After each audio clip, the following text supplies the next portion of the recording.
Эрүүл мэнд гэдэг нь бие, сэтгэл, нийгмийн хувьд эрүүл төс байхыг хэлдэг. Эрүүл байхад чухал зүйлийн нэг нь хоол шүү дээ.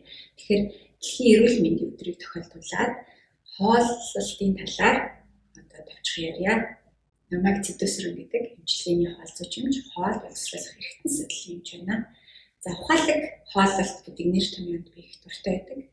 Тэгэхээр энэ нь олон хоол одоо биднэрт хүрэхдээ олон амжилтыг дамждаг шүү дээ. Жишээлх юм бол жимс ногоо тий үр байхаас эхлээл тий ямар үрийг тарьсан, ямар хөрсөн дургуулсан, тээвэрлэлт, хадгалалт, боловсруулалт гэдэг маш олон амжилтыг дамжиж биднэрт хүрдэг шүү дээ. Тэгэхээр энэ болгоныг тооцоолж үзэх нь чухал байдаг.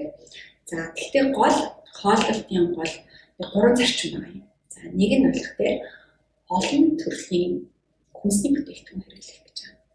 Тэгэхээр нөгөө хүнсний бүтээгдэхүүн болгон өөрийн гэсэн нөгөө өрмөц найрлагатай байдаг. Энэ болгоно нь одоо тухайн эрхтэн системд илүү үйлчлэгтэй байждаг. За жишээлх юм бол хүмүүс ярьдаг шүү дээ нөгөө улаан хүрэн өнгөний хүнсний бүтээгдэхүүн одоо зүрх судасны сайн байдаг. За хөх өнгө болох дээр илүү тархины үйл ажиллагаанд сайн байдаг. За ногоон өнгөгийн ургамлууд эслэг илүү хагуулдаг учраас одоо ходоод гэсэн илүү сайн байдаг. Их жишээ нь тийм. Тэгэхээр олон төрлийн нэр, олон өнгийн, олон төрлийн одоо хүнсний бүтээгдэхүүний өдөр болгон хэрэглэх нь бас зүйтэй байх нэ. Хоёрдугаарт өөрт тохирсон хэмжээтэй тохирсон цагт хэрэглэх нь чухал. За жишээлх юм бол ус яалтчгүй чухал.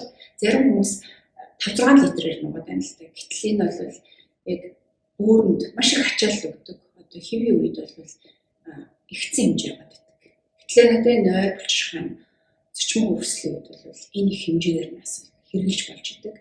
За жимсний хувьд те зарим хүмүүс оройдоо ихвч хэрэглээд байдаг. Гэтэл жимс өглөө өдөртөө хэрэглэвэл илүү тохиромжтой байдаг. За 3 дугаар зарчим бол тууштай тогтмол байх. Ер нь хооллолтын гол зорилго нь орлуулагддаггүй шимт бодисыг авах ёстой байдаг. Одоо яагаад вэ гэхээр хүний бие өөрөө үйлдвэрлэдэггүй учраас заавал энийг өдөр болгон авч явах ёстой байдаг. Тэгэхээр энэ зарчим бол маш чухал байна.